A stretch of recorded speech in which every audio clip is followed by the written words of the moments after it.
And we're live. So you're No listening doubt. to the Interchain Jam. It's a series of shows on Interchain FM, the Cosmos radio station. If you're seeking alpha in the cosmos, look no further. I'm your host, Chjango Unchained. Before we get started, I'd like to remind you that Interchain FM is a public good and is thus completely self-funded. If you benefit from the alpha you get from this show, you can help by staking with us or by liking and subscribing to wherever this show is airing. If you're staked with us, chances are you got a shirt drop token airdrop, which you can use to then redeem for a suit drop Cosmos T composed of PFPs of cosmonauts around the world. And that is it. Today, you are here to uncover the mysteries of Urbit. I'm here with Josh Lehman, the ED of Urbit Foundation, and AJ Lamarc, who is a bona fide Urbit shill, so he calls himself. He also built the fully self-hosted decentralized front end for Uniswap and Osmosis that's powered by Urbit. We're going to get into the details today. And before we started this show, Josh actually helped me spin up my own Urbit planet. So we're going to actually give you a visual demo of that today. And check it out if you haven't seen these already. These are see, I'm going to show you Interchain FM rugs made by Mr. Alex Miggs. So these are pretty cool. We're going to have these on offer for NFT backed suit drops as well. So stay tuned in the future. All right. Enough about that. Josh and AJ, welcome to the show. This is your first Cosmos show, and we're very excited to have this intersection between Cosmos and Urbit. Yeah, thanks for having us. Great to be here. Yeah, thank you. Glad to be here. Let's go over your background so the cosmonauts can get acquainted with you. What is your background, Josh? Let's start with you. Yeah.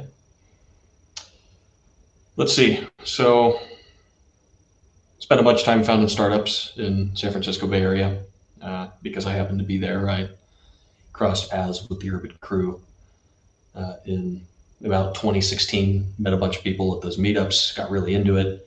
Happened to be working on a startup that was coming out of YC and raising successfully, and there was really only room for one life-consuming thing at the time.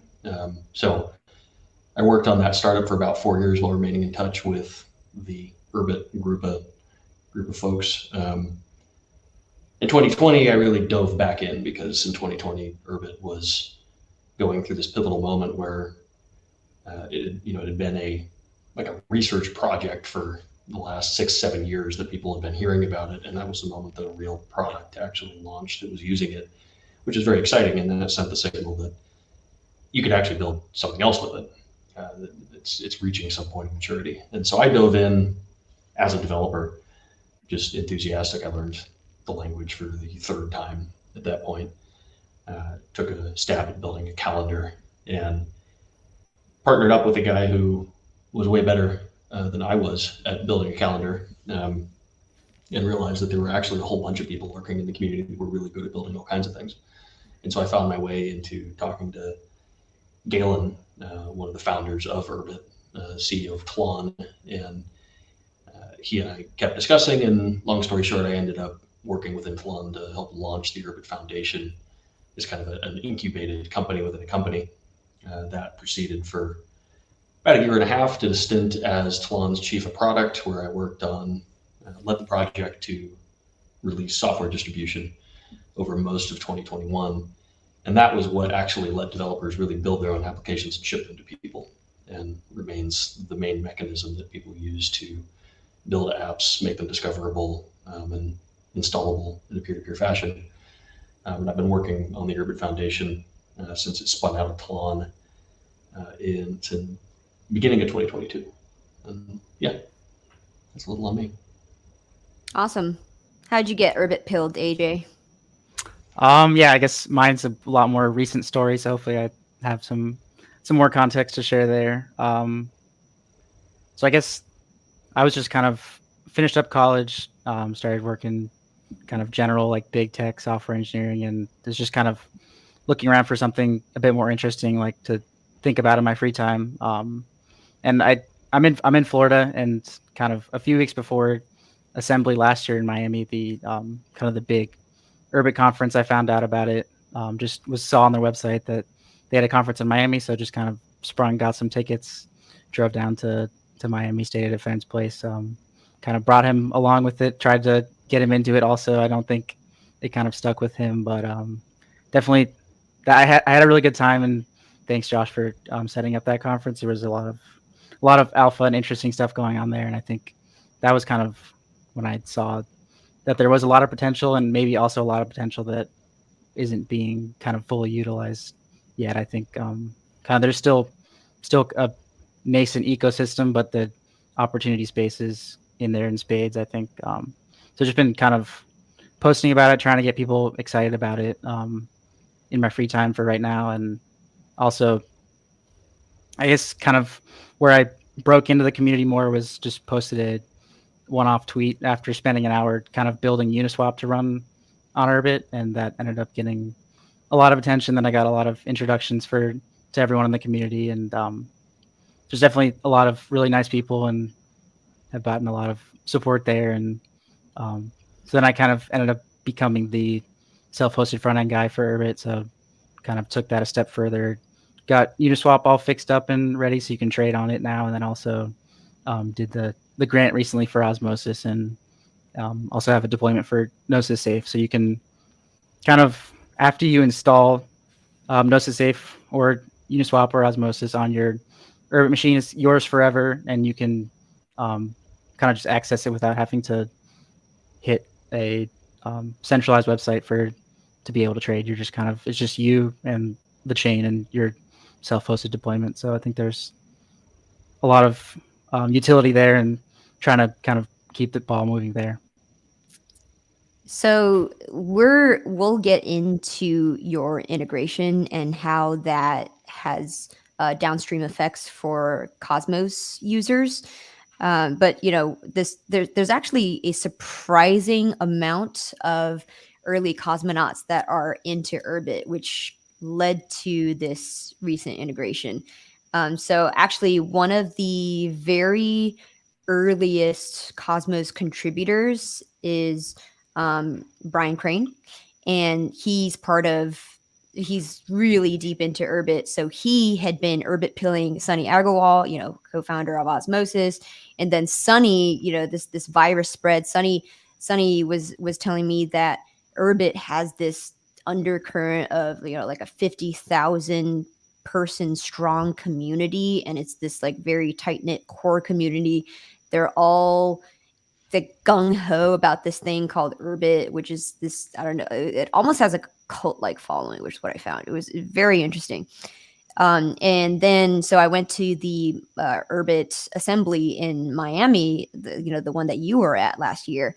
And that was when I saw it, I felt it, the community it was very, You felt the cold vibes. Yes, I did. And people were drinking the Kool-Aid, and I was like sipping at the Kool-Aid going like, what is everyone seeing here that I'm not seeing? But at the same time, I come at it from the angle of, I've been looking deeply into the decentralized web for the last 3 years, ever since, Handshake kind of started this whole thing, like broken open the rabbit hole for me.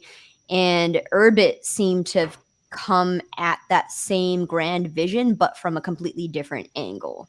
Urbit is more talking, well, the way that you address it is you want to kind of boil the ocean, right? You want to like build a fully integrated stack that lets everybody, have that Web 2 experience, but on a peer-to-peer network. So, and then Handshake comes at it from a different angle, right? We're going to do only like one application specific thing at a time and then build upwards. So the meeting in the middle is where I think a lot of these projects like Urbit, Osmosis / Cosmos, and Handshake could really stand to benefit and like break ground into mass adoption. So we're going to talk about that. And AJ, you just said you completed an integration for Osmosis for a fully decentralized front end. What does that mean? I guess. And wait, why does it matter? Why would people care? Why do you need a decentralized front end? I guess without diving too much into technicalities, kind of the problem is decentralization is only like as decentralized as the most centralized part of the use. I guess it's kind of like a weakest link issue. So you kind of have Right. the You're as chain. decentralized as your most centralized component, or did I get that right? Yeah, that's right. So pretty much in every kind of DeFi application, you have your backend, which is fully decentralized, and then somewhere in the middle, you have kind of like an inferior connection, which is kind of in the middle where there's some centralized things happening, and then you have like the Well, to me, it looks centralized. like a single point of failure. It's like one company that runs the infrastructure that powers, I don't know, over 90% of the applications on Ethereum, including MetaMask, some of the most important gateways into Ethereum. And if that goes down, or if, the ban hammer comes down on that company, then. So I get your Tornado point. Cash is a really good case study in this, because it's like, sure, you can't censor the contracts, but you can cut off their connection to Infura and Alchemy and whoever serves their front end and their Discord server, and they're dead in the water. Right.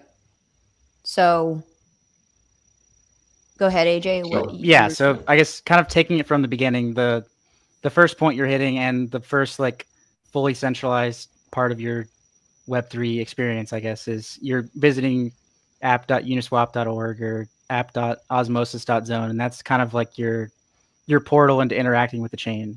So if that website got blocked in your area or taken down, then your experience of being able to use the chain or make trades is pretty much shut down already.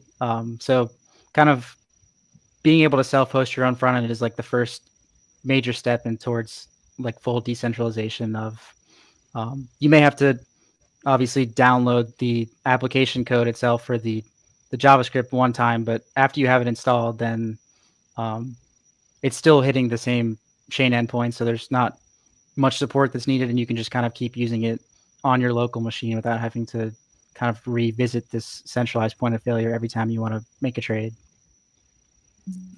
So, I mean, this is okay. There's good and bad, right? It's that, if you can, with relatively low friction, spin up another front end for something to continue interacting with a chain, how do you solve for the problem of phishing?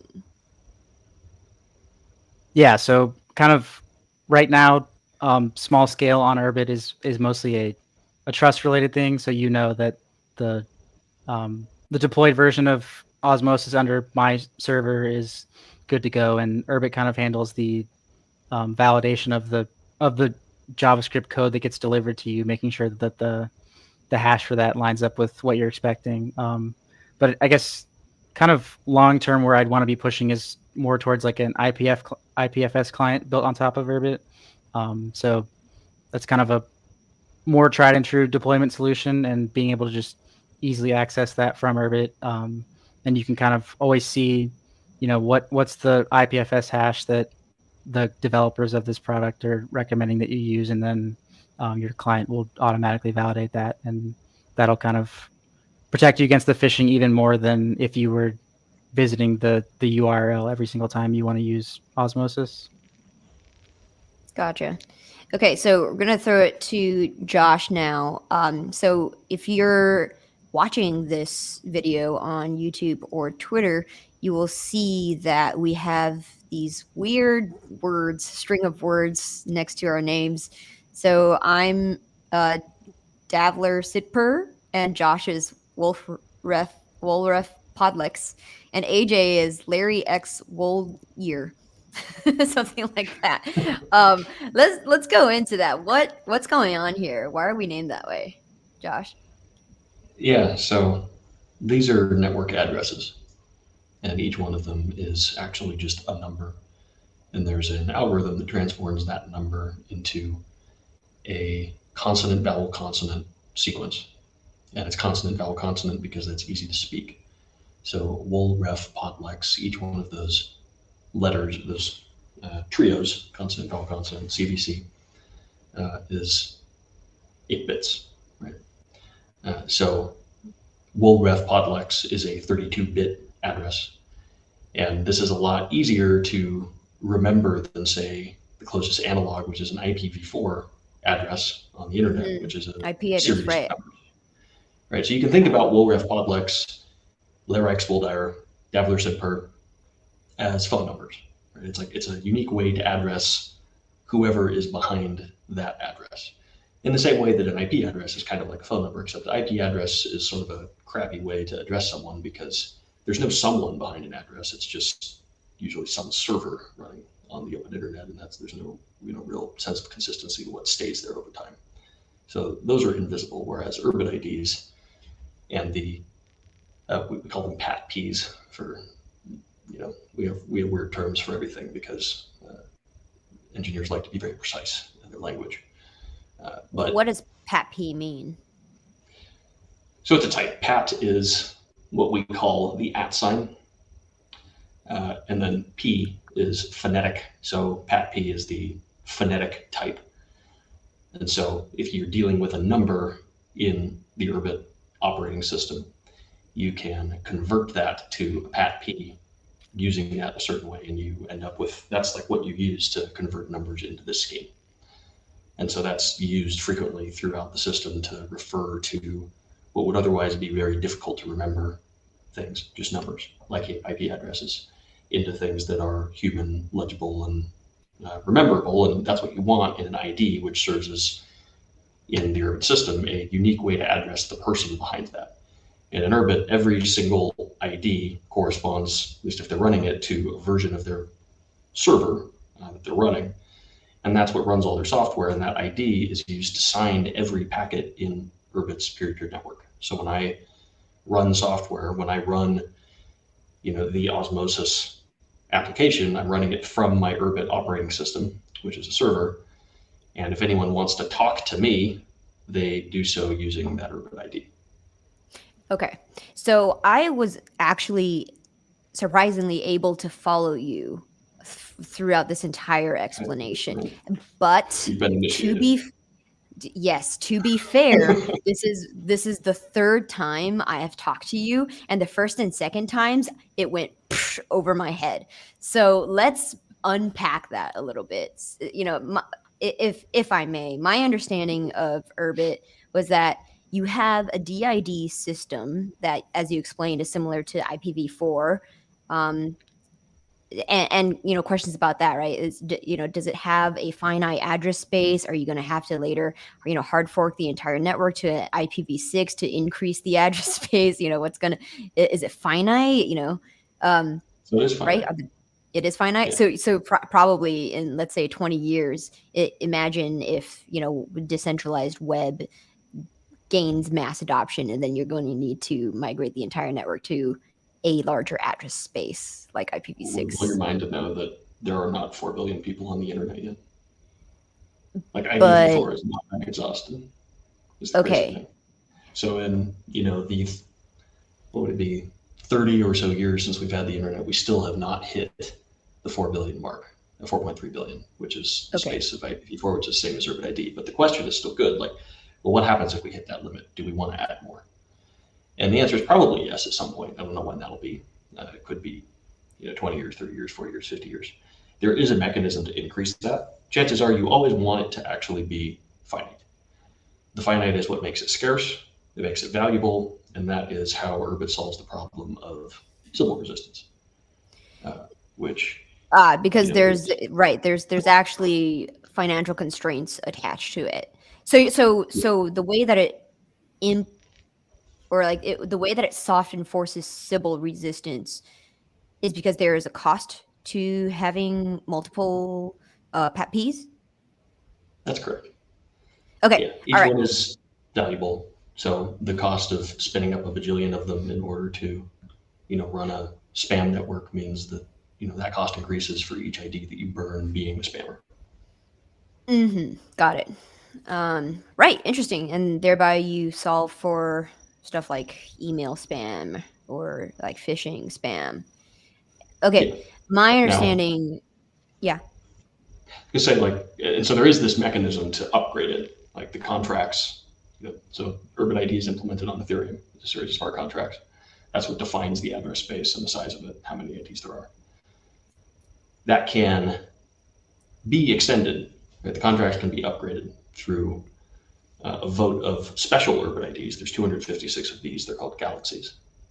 They provide governance over the network.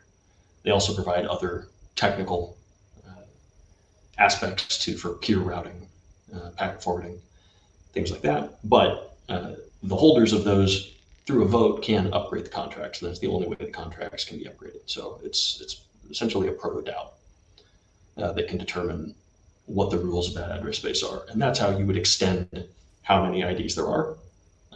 It would probably always be finite. You'd want it for that to keep the Shill resistance.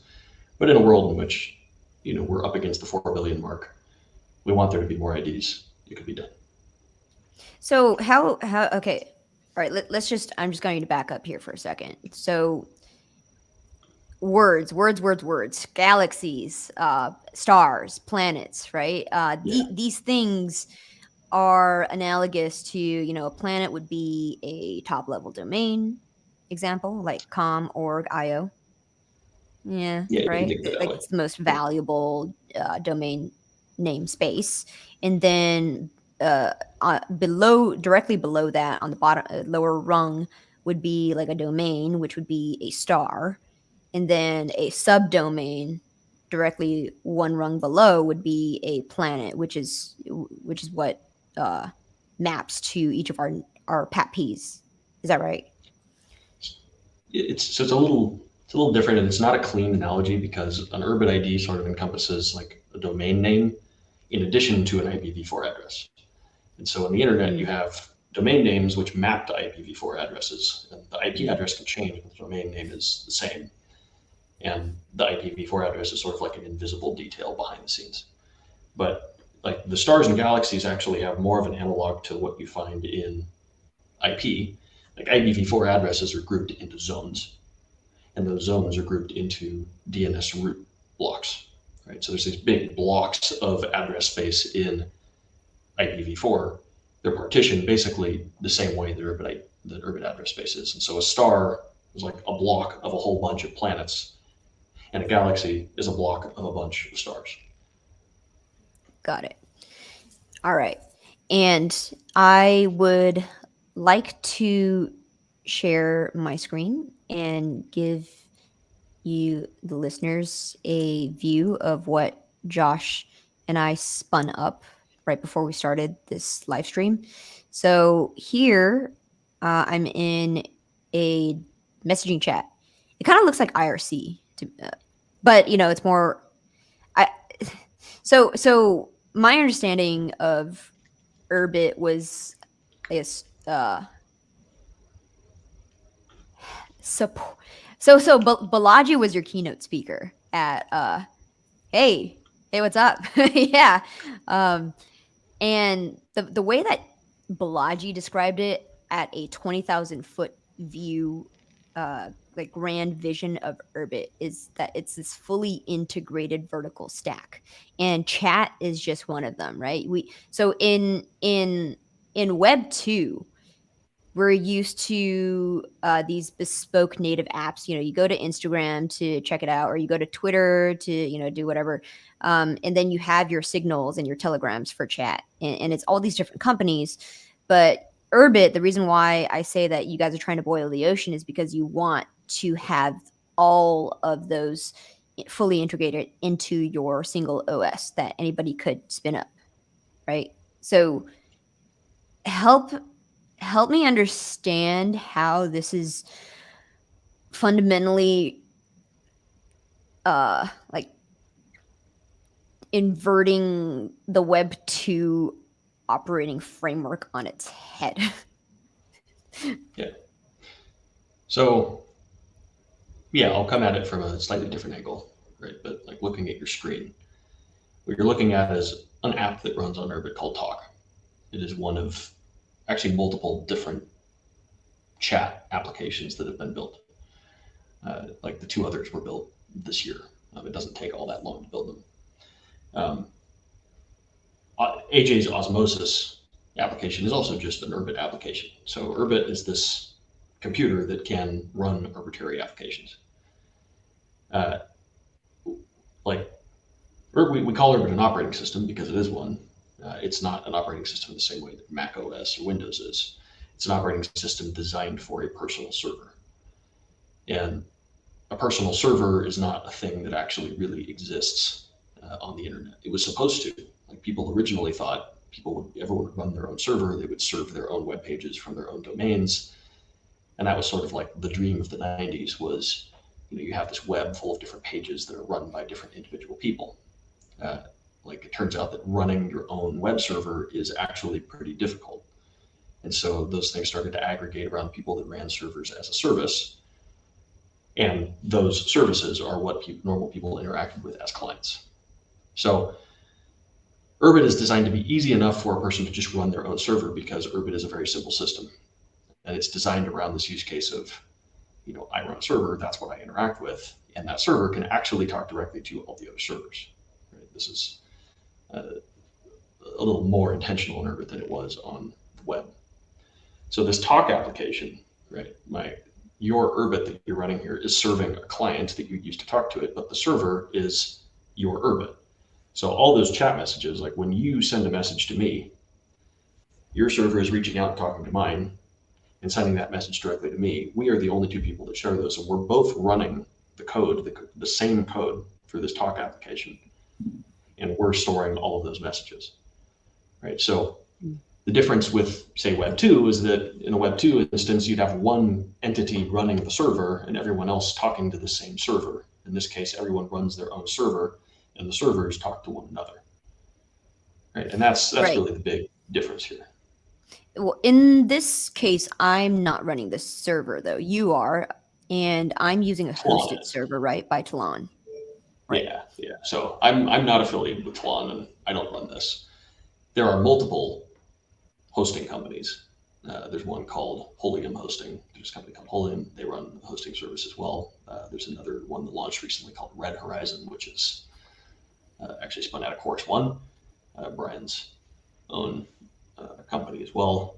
There are also, and so you're not running the server, someone else is running it for you, but there's a really cool property about Urbit, which is that entire server, and including all of the running software and all of the data that lives in the running software that makes them interesting, these chat messages, for instance, can be packaged up into a single file, moved to any other physical machine, whether that be another hosting provider or a dedicated piece of Urbit hardware like the kind that Native Planet builds, or your local laptop, or a DigitalOcean droplet that you run in the cloud, or a Hetzner droplet or whatever they call them, a Hetzner server that you pay for with Bitcoin. It's the same, and it's exactly the same, right? You can move that file to any of those places, run the Urbit program on it, which is just one program, and then it comes up exactly like it was before, and you have all the same data, all the same applications, you use them the same way, right? So with a hosting provider, you can start where someone runs this for you to make it very easy. If you really want to run this yourself, you can do that. You can export the entire thing into that one file and move it to whichever system that you want to run it for. And this is very different than, say, to use a dumb example, Twitter, right? Like, let's imagine that Twitter for a moment allowed you to download all of your tweets. They don't, but if they did, it would be totally useless, because those tweets are useless without the running application that is Twitter that can talk to everyone else that has tweets. And that's the same for pretty much every Web 2 service. Even if you have your data, it's worthless because it's in some special format for that application, and running the application involves running a database, a server, probably a bunch of load balancers in order to deal with all the traffic. All kinds of infrastructure goes into running modern Web 2 applications because they serve a huge number of people. And so your data is useless if you can't actually run the software yourself that utilizes it. And that's why hosting an Urbit is not like using a Web 2 service, because you can actually take the Urbit out of the hosting service and run it yourself or with another hosting provider if you didn't like the other one, and you end up with the same experience. Right. It is the innovation that if I choose to have it hosted and have somebody else take responsibility for my data, I can do so. But at the same time, I also have the option of ripping my data out and all of the running software and stick it somewhere else and then serve it up myself. Yeah. Whereas As that's long as not you an call it option right to in exit. right to With Urbit, exit. you can always exit into whatever degree of self-sovereignness you want, if that's really important to you. You can also optimize for ease of use and let someone else maintain it and ensure that it continues to run smoothly, which is, more of a concern right now than it will be in the future, because Urbit is still under heavy development and it does break from time to time. Like we screw up while we're making changes and tweaking things, and anyone that's used it for a while knows that sometimes things go down and don't work as you'd expect them to, which is part of the course of being under heavy development. Right. And the right to exit pretty much sums up the reason for the entire crypto industry's existence. The raison d'etre, the right to exit if you're unhappy with the status quo. Yeah, I think so. And that's a big part of the reason, Urbit predates crypto to some degree. It's hard to say because Urbit was being worked on over some period of time that Satoshi was working on his white paper, and the two were announced to the world at similar points in time. I think the white paper came out in 2009, and the first public mention of Urbit was early 2010, like January. But the two have kind of converged because of this exact concern that you just mentioned of the right to exit. And here we are talking on the show because, crypto sees a lot of value in Urbit and vice versa, because we are striving for the same thing. Right. Yeah, fun fact, actually. So one of the most watched videos about Cosmos that onboarded our newest set of community members, it was done by Sunny Agrawal, shot by me, and we did it at the Purse office in San Francisco, which was right next door to Urbit, your office. That was 2018, and I didn't even know about you guys. I mean, I heard there was another crypto company in the same compound, but never thought twice, and then suddenly connected the dots at Assembly when I met the foundation members. So that's just a funny little tidbit. Yeah. Anyway, so when we first, before we started the show, when we were spinning up our little DM together, it took a few minutes to bootstrap, right? And you were helping me wrap my head around how your intergalactic, communication, peer-to-peer, like peer discovery protocol works. Let's talk about that. So basically what's happening. Yeah, it gets a low level in a hurry, and I'm by no means the best person to talk about this, but basically, when I send you a message for the first time, this is a peer-to-peer network, but somehow our peers have to discover one another. Like we have to figure out where in the world is this other node that I'm talking to. Is it on the public internet where I can find it, or is it behind some NAT, meaning like a local firewall? And so this gets to that function where we were talking about the galaxies and stars, and galaxies have this governance role. What they also have is a responsibility to route packets. They serve as supernodes that have a greater degree of connectivity and connection to the rest of the network, so that when a planet comes online or needs to talk to someone it has not talked to before, it asks its sponsor. If I'm a planet, my sponsor is a star, and if I'm a star, my sponsor is a galaxy, for a route to that other node that I'm trying to communicate with. And there is a mechanism by which they negotiate that route and figure out how to talk to one another over the internet underlying. And once that connection is formed, now our packets transmit peer-to-peer, but galaxies and stars serve the role of figuring out how to talk to one another. And so what you just did here, you just installed the Osmosis application from AJ. And so what had to happen there was we had a connection because we already had one. That's pretty cool. That's pretty cool, right? I That sent you a was DM originally, and we got to negotiate a connection. I just sent you a link to the application that AJ had. When you went to install it, you had to negotiate a connection to AJ's ship, which is somewhere, I don't know where. You got that connection, and you just installed the Osmosis app directly from his ship, and now you're running it, and now you're self-hosting your own Osmosis application. So the value prop for this is a little bit more obvious to me.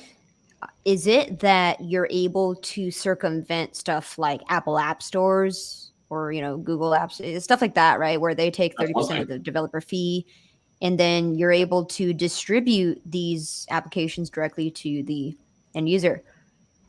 And that was extremely painless. I mean, I'm in the Osmosis app, and it's being served up by AJ's ship, Urbit chip.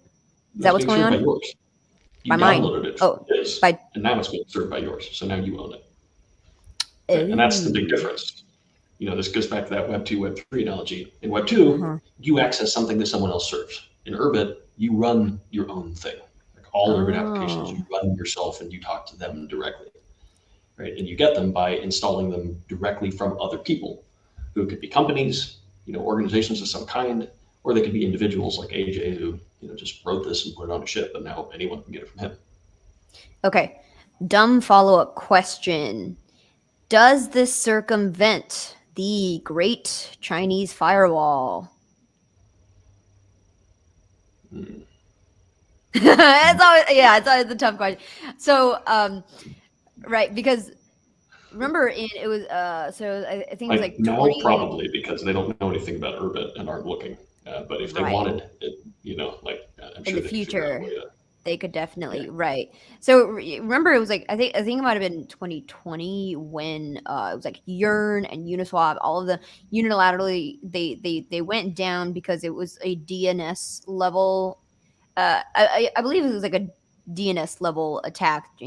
China wanted them to go down. They said people were laundering money through these front ends, and then they went down for about a day. Yearn, Uniswap, Curve, these all the DeFi protocols, and so that I think that was the event that lit a fire up. If the attack was on DNS, meaning you can no longer access app.osmosis.zone, then this would circumvent that. Because you wouldn't be accessing Osmosis via app.osmosis.zone, you'd be accessing it from, davlersinper. Wherever it's hosted /apps/. That is powerful. That is so exciting. So exciting. And it's possible now, today, right? Because you built it, AJ. You built the thing. Okay. So let's talk about that. I mean, it looks simple, right? It's a familiar front end. Anybody who's ever gone to Osmosis could see that this is just the Osmosis front end, but in the background, it fundamentally changed the game. It's completely uncensorable. It's also I'm just sorry, AJ, you have a train, but I'm curious to hear you also talk about what else you can do with this than beyond just serve a front end, because there is more. I guess that kind of gets into the more interesting Urbit narrative to me that I think is kind of where Urbit's going to have its feet come under it. It's just that the kind of like high level I'm going to spit out two words and then kind of try to unpack that. So kind of the two words that have been floated around the Urbit community for a while are permissionless composability. So permissionless meaning that anyone can kind of hook into the data that's on your Urbit ship without kind of ahead of time the developers being aware of that and setting up APIs. So then composability being that apps can build on top of each other.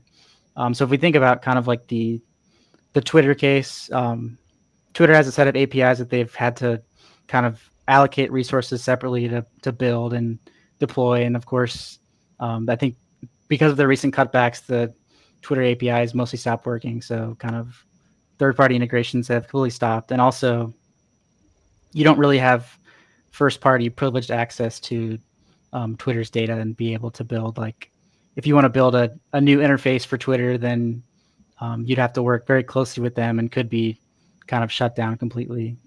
Or as we've seen in the kind of Apollo Reddit case recently, Reddit all of a sudden out of nowhere just decides to jack up their prices, and then the third-party interfaces and kind of other integrations to the application just kind of shut down out the gate. So kind of how Urbit steps in and how it solves that problem is the data and the code both run on your server. So what that means is if you had a series of trades going through Uniswap, those would just be kind of stored almost as a file on your server. And then any other application or developer that wants to kind of integrate with that data that you're collecting can just publish an application, you install it, and then all of a sudden, let's say someone created an order book, and then the order book just imports your Uniswap trades, and you can just see the kind of history of everything you've done, maybe profit and losses, and it could even go into stuff like helping you with accounting. So those are kind of basic integrations and things that are really easy to build on Urbit because the data is just kind of there in a standardized format. You don't have to worry about dealing with the different API and authentication and all the stuff that would kind of grind a project like that to a halt. Or handing So that data just to being able someone else. to, yeah, and it's also the security side. So it's still just all on your machine, and you can stop things from going out of that. So you're not forced to kind of trust someone with your data. It's just all running on your server, and you have control over it. Gotcha. I want to present an anecdote, and this is like a meta thing. It's a proxy anecdote that was told by Amir Taki that he was talking about Richard Stallman. Amir Taki, if y'all remember, was I feel like one of the early pioneers of Bitcoin and this entire crypto movement. He is an anarchist, and so this little tidbit I took from his talk at the it was like the Web3 summit back in it was like 2018 2019. So he said this about Richard Stallman. He said Richard Stallman saw what was happening in the 80s, which was an originally idealistic computing movement, and that movement saw a huge influx of capital in a short period of time, and that's not unlike crypto. The culture of that community began to change completely. Right, we saw that too in crypto. What Richard Stallman proposed was that it didn't have to be that way, all about money, that we could build our own operating systems. We can build our own technology that is owned by us, the Web3 natives. This is the software that we've built. This is the software that we're building, and this is where it should go. There's a thing called Linux, and you know how you have Windows on your computer. Now you could change that and put another OS in it. So my question to you guys is, how much of Urbit's original vision was inspired by Stallman's vision of the evolution of the web? I honestly have no clue. A lot of the core narratives, values, and principles that I picked up through osmosis at Urbit Assembly seemed to reflect that core essence. Yeah, I think the inspiration is probably not direct, but indirect, because Stallman was part of a pretty big movement, and certainly his ideas spread beyond him to the point that I don't know if they're directly attributable to him. But I do know that Urbit is frequently likened to the early cypherpunk movement in the 90s. Galen sort of counts himself among that group. It is a big part of what drew him to this project. I think he joined in 2013, 2014, somewhere around there. So the whole, the Stuart Brand, the whole Earth catalog, that whole group of people that were thinking about, what a truly open web would mean. That's all the sort of spiritual context that Urbit does to a large degree embody. Speaking of spiritual context, another thing that was interesting about Urbit Assembly was that your panels did touch upon topics that were greater than just the tech itself.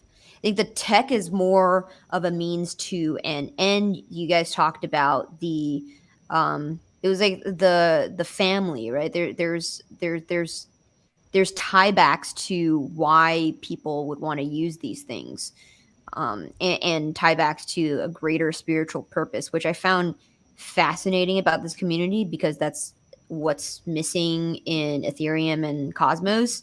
So that was, but it's actually very much there in the early Bitcoin movement. That's kind of been diluted over the years because more people have entered the space. But in Urbit, it's very much about that.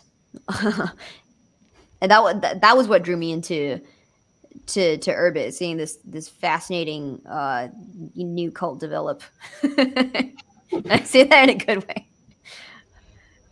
Yeah. So. Yeah, for sure. Like Urbit is. I don't know, AJ, have you been to any weirder conferences than Urbit Assembly?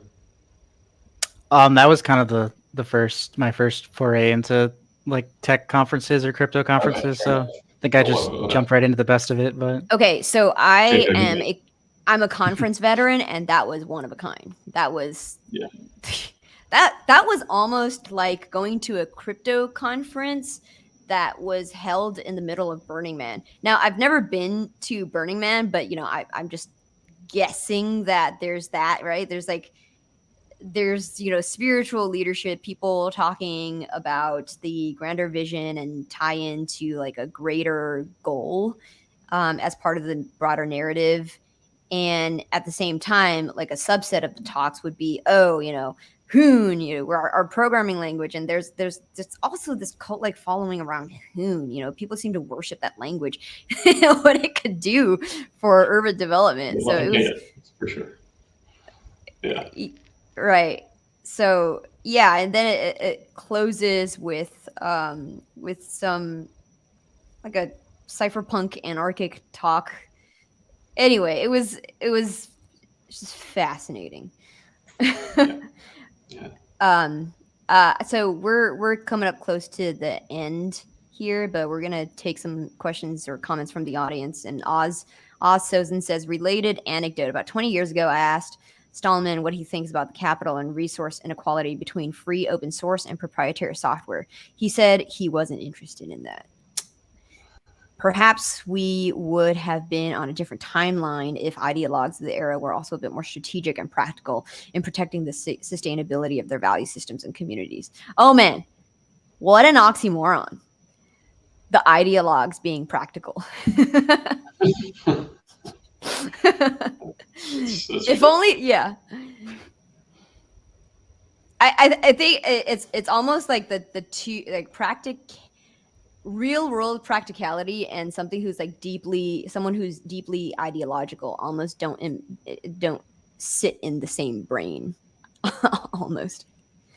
But anyway, I pulled up the grants page because it's like, to me, this spins a coherent story, right? You want someone to implement a Git server on Urbit, build an email tool chain, single sign-on, implement a wiki, all of this to create or to replicate a Web 2 experience, but on a completely decentralized intergalactic network.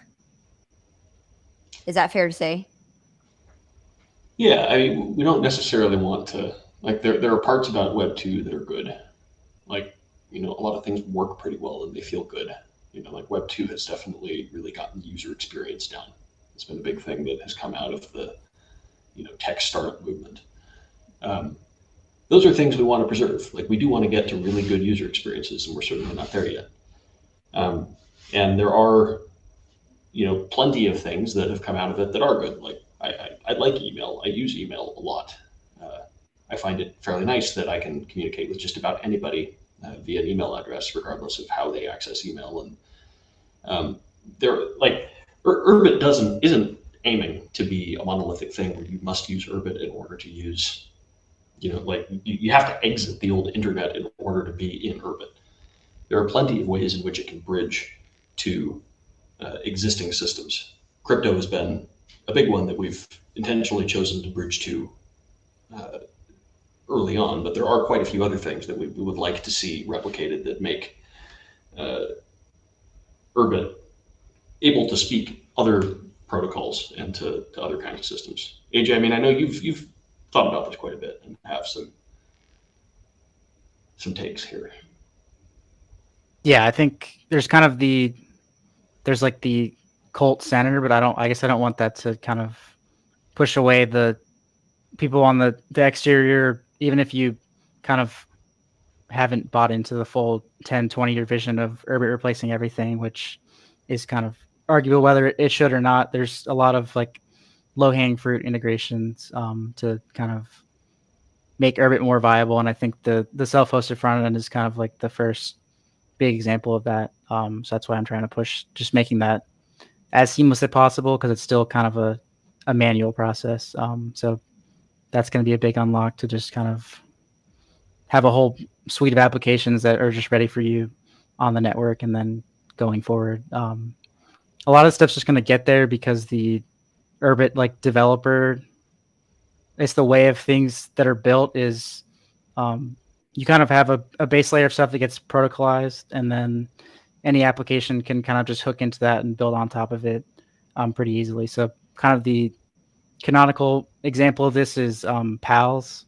So you kind of have a list of friends on Urbit that are being tracked by a specific application that is I think installed by default, and then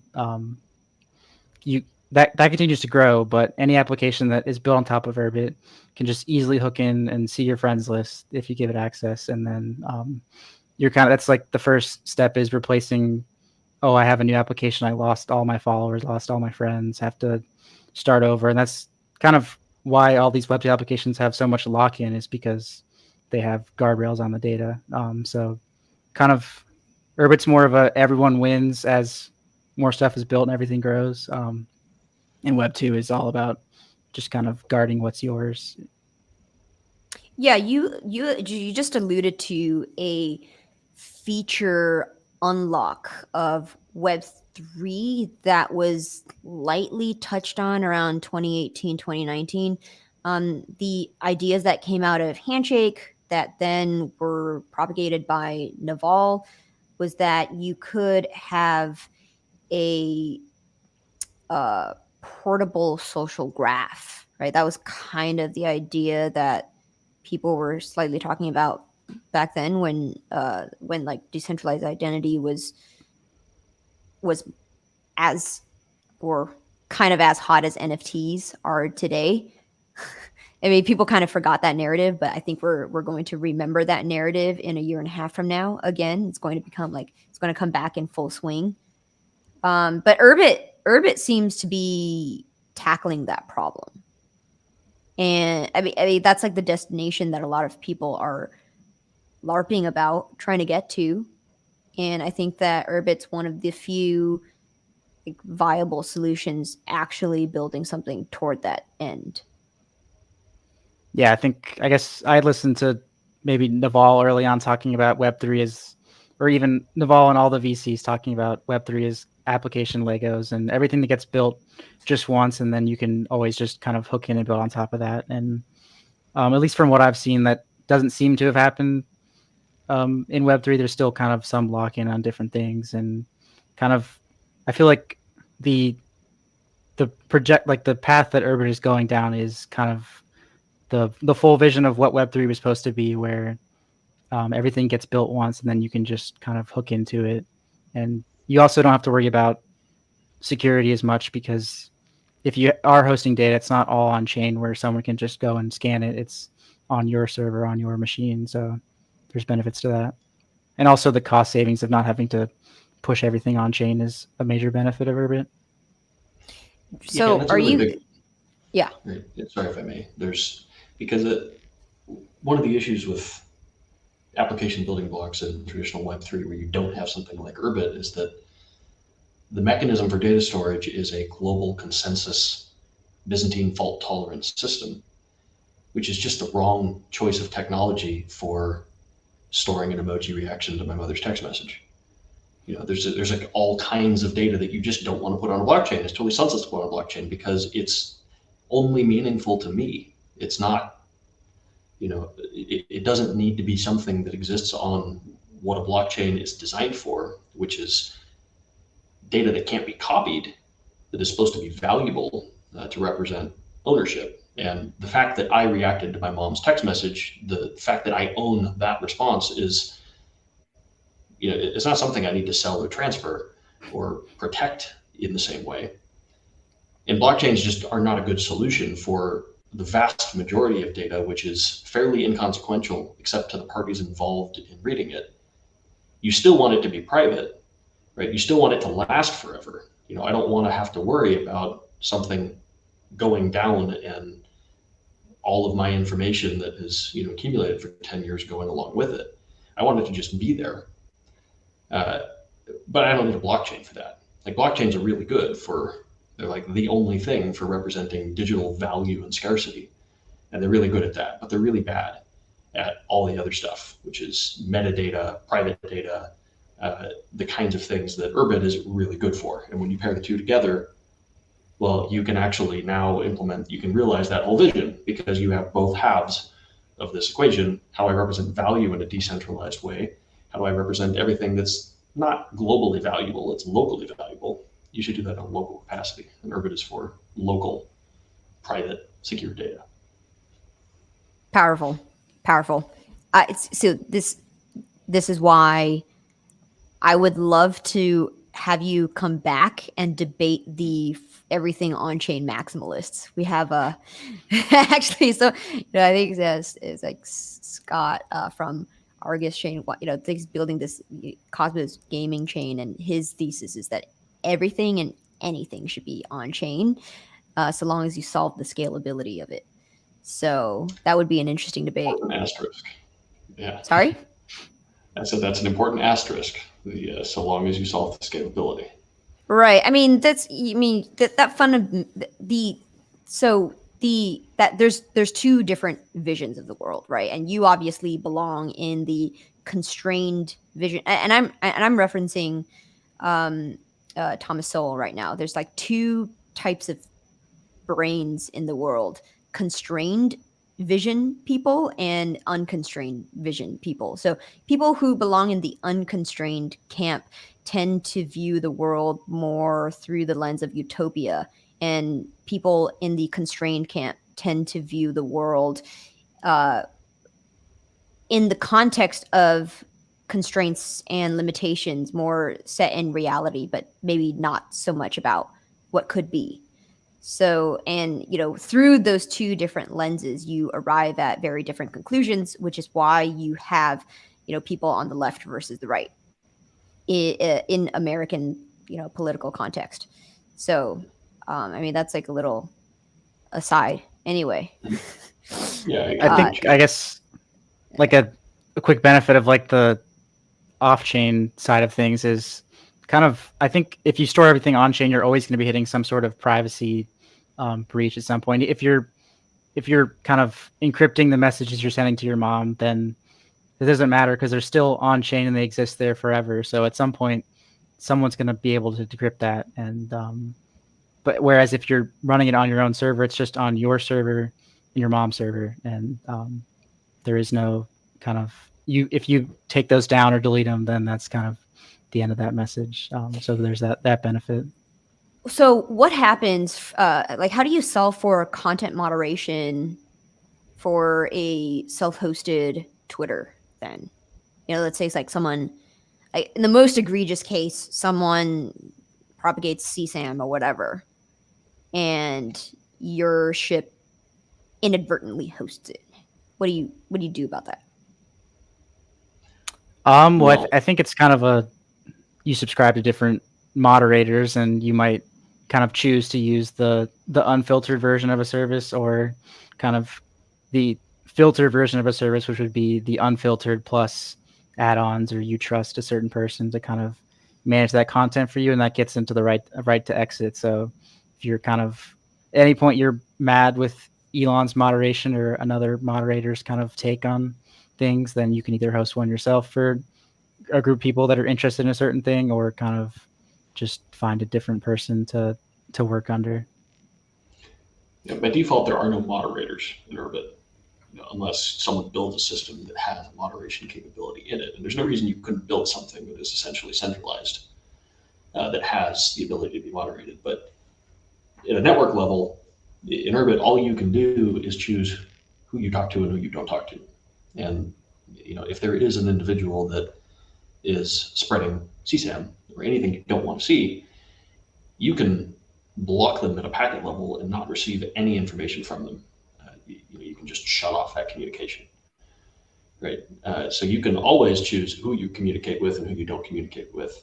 You have no ability to choose that for anybody else, with one exception, which is at the star and galaxy level, right? I mean, getting back to an earlier conversation, stars and galaxies, they route packets, right? They're responsible for peer discovery. If I come onto the network and I start, being egregious in some way, shape, or form, a star, my sponsor, my star, can decide, I'm not going to sponsor you anymore.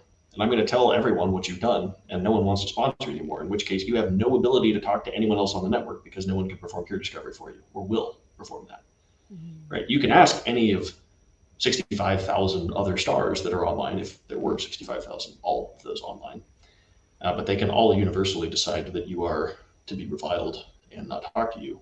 That's a determination made on all of their parts individually, right? So this gets back to it's always in the operator's choice who they communicate with, who they don't. And for sponsors, that can render a planet, which is property, which is, back to the very beginning of this conversation, is a valuable thing. It can render that valuable thing completely useless if the person using it has associated that identity with something awful, and the rest of the network won't talk to it. They've basically taken its value to zero because no one will ever talk to them again. And that's part of why interactions on Urbit tend to be pretty nice, because people remember, just as they do in real life. It's like, when you meet a person in real life, usually they're not a dick. Whereas when you meet them on the internet, they often are, because the stakes are a lot lower on the internet, where you're actually kind of an anon behind an account where you can spin up another one if you want.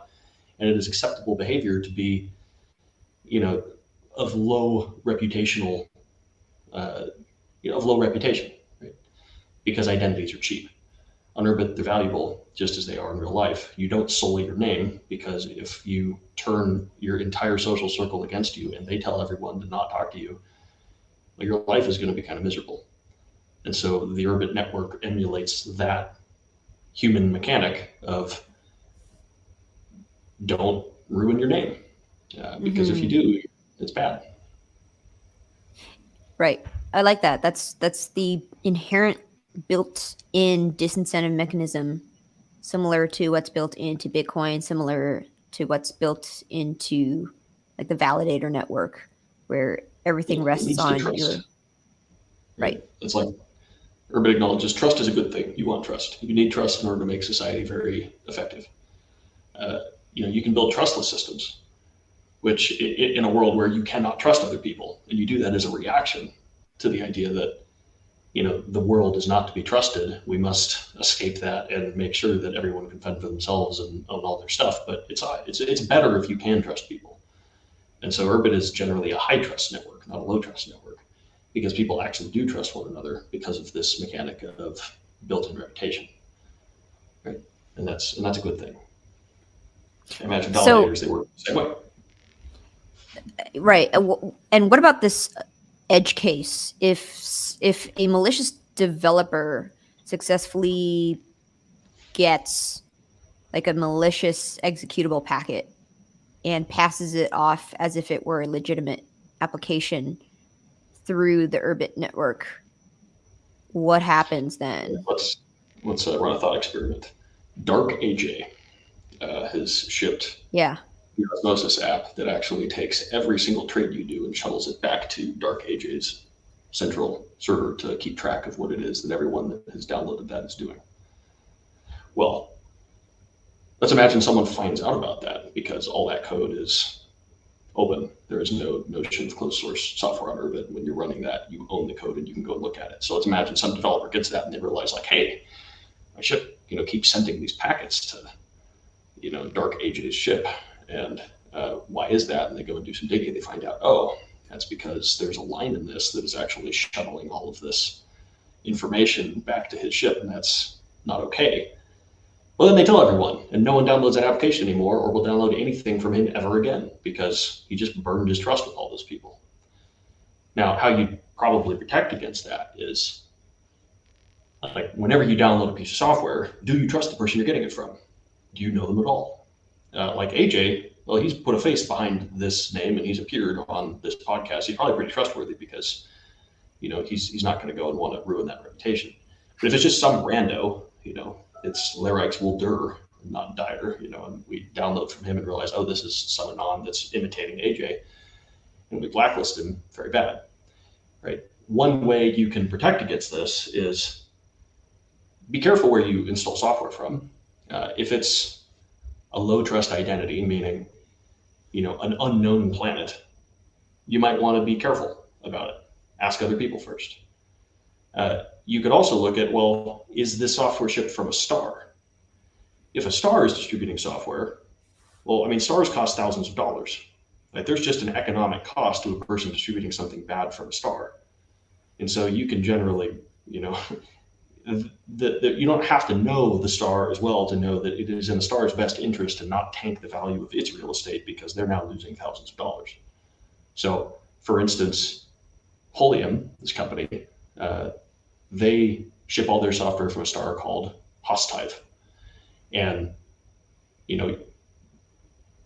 that star is associated with the company Holium. There's a DAO called Dalton Collective, which is named Dalton Collective because Dalton is a star. And that star is known to be Dalton. And those people have identified themselves in a number of ways, and you generally know them to be trustworthy. And so stars actually serve as a trust root, right? Some node on the network that is known to be more trustworthy than others because it is a more valuable thing. And so people build brands, identities around that, and they just have a greater degree of trust by default. And the same, of course, is true of galaxies, but to a greater degree. So that's one way in which you get around this idea of people distributing malicious packets or software on the network. You can leverage the address space and reputations. Makes sense. So you've effectively built a web of trust, like a reputation system. Now you've got proof of identity, for your consensus system. Yeah, your social consensus network. Like, it's not built in any technical way other than the fact that the identities are scarce and you can remember them, right?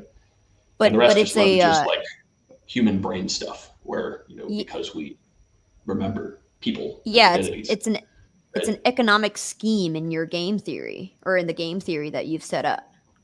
Yeah. Okay.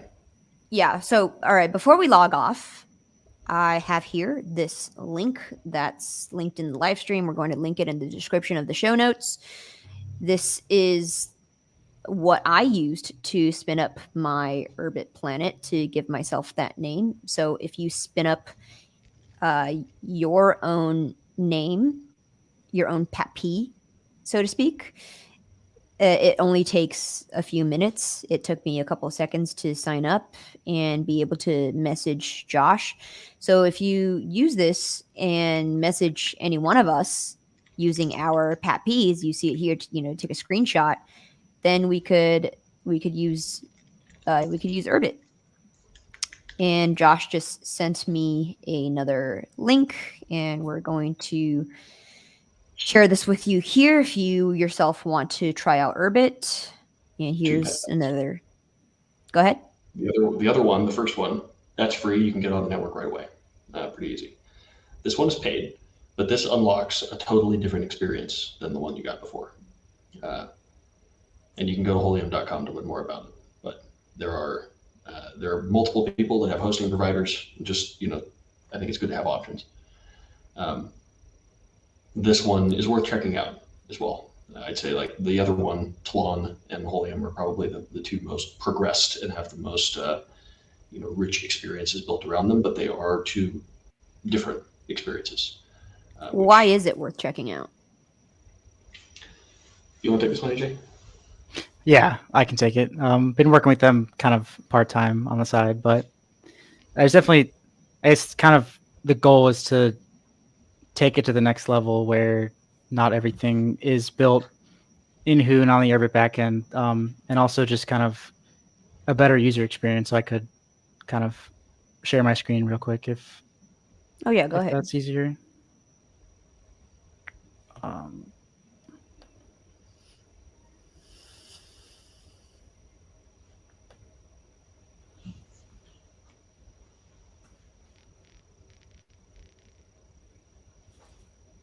Yeah, while he's doing that, Holium builds a product called Realm, which is this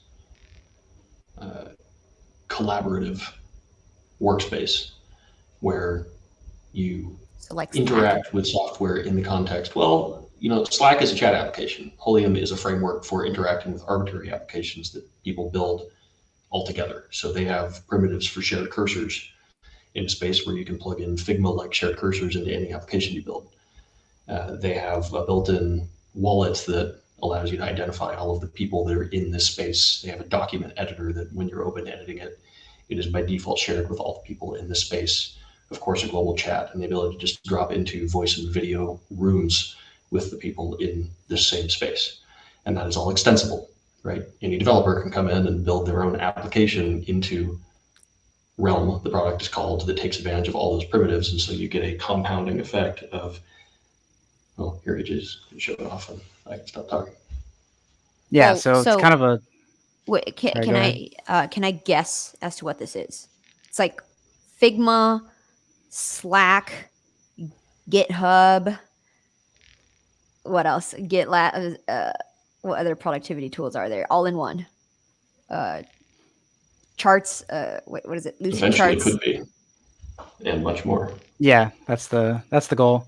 I guess the kind of quick description that makes the most sense to me is Figma, but for everything. So kind of being able to enable the multiplayer experience for any application. Multiplayer experience for work for doing getting in the grind. You're gamifying the work. Hanging out with your buds, Ah. whatever it may be. Yeah, so you can just pretty much log into it like you would any desktop, and you're kind of greeted with the familiar kind of take something similar to Mac OS, but you have kind of your own personal web browser. Also does all sorts of window management. So kind of the long-term vision here. So I'm running on Linux right now, which is still kind of in active development, but the ability of having a desktop like this in a way where you can kind of stream data live to a set of peers is enabling that multiplayer experience. So one of the things is you can go in and create a room, which is a voice call, and they're actually God, I could appears so to be one right see now. Gen Z using this as a replacement for Vent and playing Minecraft with each other. And he hasn't even talked about so there's a whole application they have called Basket, which, did you guys even build that or did someone else build that? I think someone from Assembly Capital did, so Yeah, pretty close so a to different us, group built but- this application. Yeah, close, but different organization built something called Basket, which is like a collaborative meme collection where you can share your basket of memes with your group of people. They're, what do you call them? A realm, a space.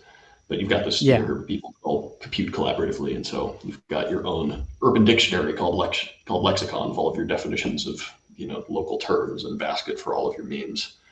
You've got documents that everyone shares, and they can jump into rooms and scheme about memes or whatever. Oh my goodness. I know people who do that. Just entire Telegram groups, multiple Telegram groups just scheming about memes. Yeah, and Realm actually looks like an operating system. It does. Look at that. This is really cool.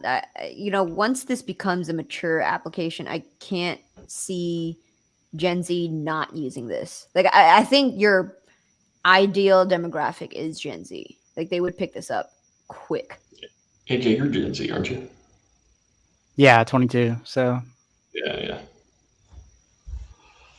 See, there you go. but yeah, this is kind of building the familiar Urbit apps, but also kind of slotted in alongside those are kind of realm specific apps, whether that's your settings or your browser, and then you can kind of, the goal is to just keep taking this further and further and into space specific stuff, so you'll be able to easily enable collaboration. Yes, this looks like your app store, or it looks like your mobile interface after you've downloaded the app. But in this case, you all saw how I downloaded the app. I didn't go to a Play Store. It was word of mouth. One of the things Realm lets you do is define which applications. So I don't know if you do this yet, but it will be done. It's some version of that. Of like, you can define all of the software that is installed by default for new members of the space, recommend things to them. And so you can sort of like generate your own app store for your group. And those could be things that you have built, like AJ built the Uniswap and Osmosis things in like a day. So like building applications on Urbit is not. What? You built that in a day, you said? Yeah, I guess the first version of Uniswap took about an hour, just kind of just taking the code that already existed, build it and deploy it on Urbit. So kind of that's where it gets really exciting, is just one-click deployments are going to be possible on Urbit here in the next year or two. Oh my goodness. I can't imagine how fast the pace of development would be if you integrate with like an AI that could basically do it relatively quickly. You just It's hard to tell imagine it getting to do it. faster than an hour. I guess there's time segments less than an hour, but yeah, like building your own bespoke software for whatever you want and deploying it and sharing it with just your friends is a viable thing on Urbit, right? It's like, you just want to build your own bespoke software. It doesn't have to be an entire business that we go and spin up and raise venture capital for. It's like the weekend project becomes a thing of the past. It's like the spur of the moment project, because we're in the group chat thinking about a tool that we need, and we just go and ask the AI, build it, and then deploy it, and then boom, all of our friends have it, and that's it. No business model, nothing else. We just built an app because we wanted it, and there it is. This ruins the moat for a lot of projects. Just like build it. Great. Good and bad. It's pros and cons. Okay, so what are you showing me right now? You've just successfully connected me? Hi to you. Yeah, so this is kind of the Unix equivalent, or the Urbit equivalent of like a Unix ping. So I'm just kind of hitting your server, and that's saying that I'm able to communicate with you. Just kind of showing off the Urbit terminal. Nice. Oh wow! So you could chat with me directly on your terminal. Yeah. So kind of all the protocols between me and you are defined in an application, but I could also kind of trigger those actions that my server sends to you directly from this terminal and see the responses back. So there's a lot of interesting like developer experience stuff that isn't possible on like more kind of broken up stacks that is on Urbit. Mm-hmm. Got it. Well, this is cool. Are there other things you want to show me, or is this the main thing? Yeah, I guess the main thing is voice call and video call and kind of collaborative cursors, which aren't any people in right now, but there can be momentarily. So integration with Twitch, with Kick, the streaming apps will just make this an easy sell for all the gamers. Like, this is more compelling than any of the Web3 gaming apps I've seen. Actually, it's not, and Urbit's not even like a gaming app. Hey, Cosmonauts. Yeah, I'm also in here now. Whoa. Whoa, hello. Can I join? How do I join that? So we'll have to get you on Realm first. On Realm? Okay, I got to get on Realm. Yeah. Okay, got to get on Realm. And that's where that hosting.holium.com, currently Realm, is in private alpha. And okay. They're working on making it like stable AF, and Okay. you're not quite there yet, so it is still paid only, and you got to willing to pay for the pain to get this stuff. Nice. And which is worth it, and you can help them test and see all the features as they come out. This thing updates on pretty much a daily basis. They're rolling stuff out all the time. You can follow them. I think it was at Holium Corp. Yeah, that's right. Yeah, and ultimately it will open up to the public. I think later this year is probably the roadmap, and along with a native iOS app that has this rooms functionality and all kinds of stuff, and then it will probably be more widely open. But they're keeping the wanting to keep it pretty tight to make sure that the experience is really good. Sweet. So perhaps future episodes of Interchain FM / Interchain Jam will be hosted in Realm. Possibly. We'll see. Totally could be. That's cool. All right. So we've run extremely over time, but how can people find you? How can people discover more about Urbit?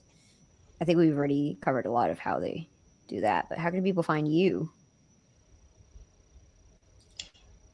Well, they can find me, best way is really get off the network, get an Urbit. There's my ID. Both of us are pretty easy to find because we're, on here, and there's our IDs. You can get on for free using that Tlon hosting link and send us a message, and it'll eventually make its way through, and then we can talk. You can go to Holium Hosting and find people that way. That's, I think onboards you right into that group that you were in, AJ, the Realm of Forerunners, it's called.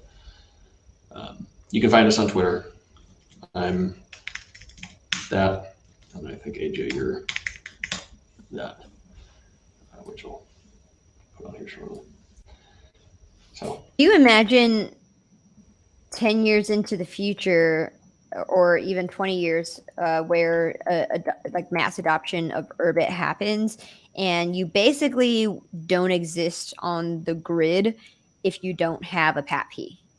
The same way, if you don't have a handle on Web 2, you basically don't exist in the internet. yes. Short answer, yes. All right. Great.